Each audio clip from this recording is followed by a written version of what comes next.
what's up out there? Marty here with GuitarJams.com. I'm going to just show you a bunch of different ways to play the exact same chord, a D major chord, which is, you know, one of the classic guitar chords to know. So I'm going to show you a bunch of different places to substitute that chord, and hopefully it will give you some ideas on how you can use it for other chords. I'm starting with the classic D chord, and the root is either the open D right here, or the 3rd fret on the B string, which is a D note as well.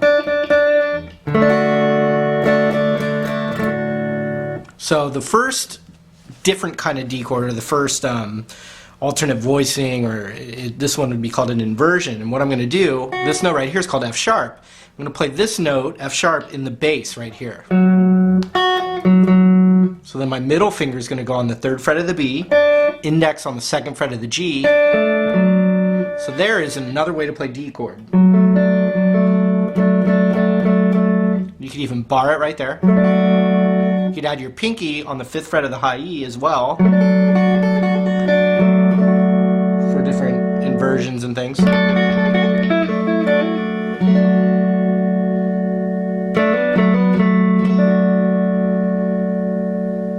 Love that chord. I use it a lot. I also bar this when I do it, and I do some tricks with my ring finger on the D and the G.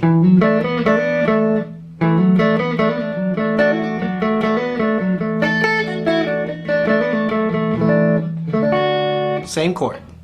But then you could also put your pinky on the 5th fret of the A, which is the root again, a D note. And now what you see is that this is forming the shape of a C major chord, up a whole step. C, D, E, half step to F, G. It's a movable chord, especially when you're barring with your index fingers acting like a capo. So we have this. And that's from Under the Bridge.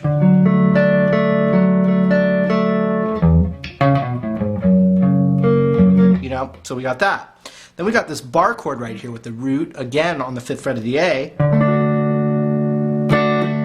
And that looks like an A major chord up a whole step. A, B, half step to C, whole step to D.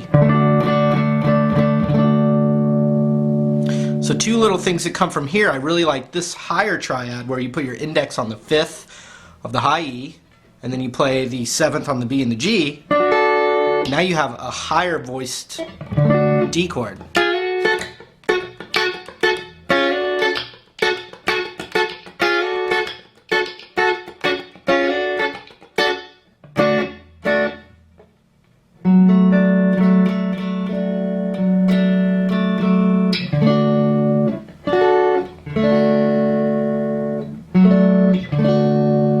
Okay, and then when you take this little piece right here, you can put your index there instead and play this bass note here, which is that F sharp again.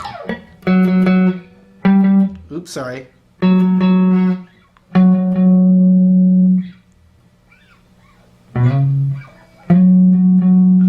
so then if you just bar the A string as well on the 7th fret here and hammer the 7th, now you have what I like to call the Hendrix major chord.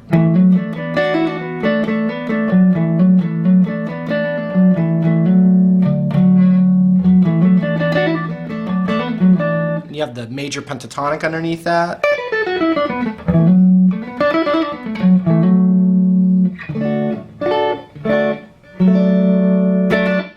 Okay, so we're going to keep going.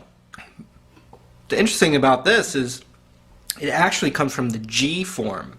So I'm barring this right here, but look.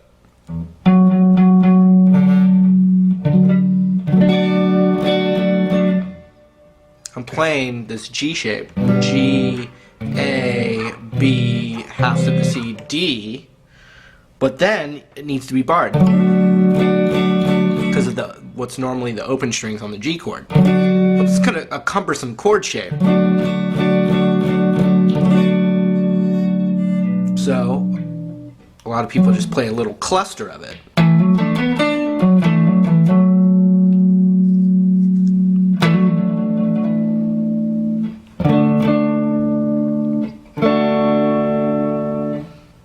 Okay, then we have the bar chord, the E-shaped bar chord D.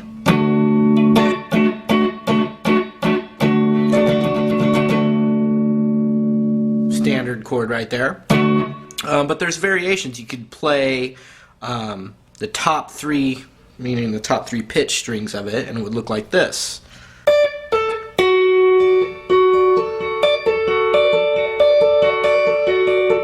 You know, like a little triad right there. You could add your ring finger to the 12th of the D, and now you're playing an F shape. F, G, A, B, C, D. So it's going to be less muddy than a full bar chord, but that's good. That's, you know, your choice. You know, Hendrix put his thumb around to get the bass note. Now you have your pinky free.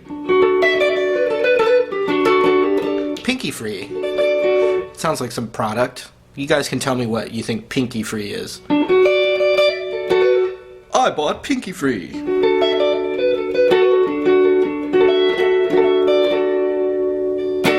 Cool, just like that.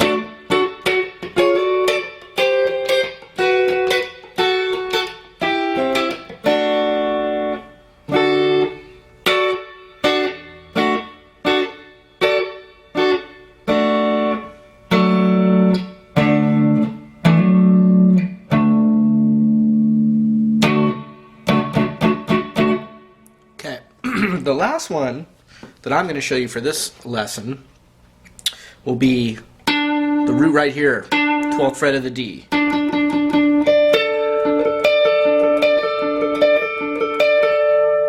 And it's kind of part of a D shape right here, but then with the root right here.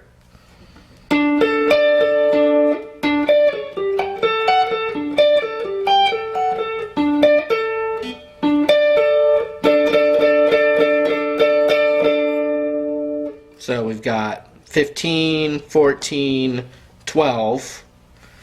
But something that's really awesome is playing that F sharp again.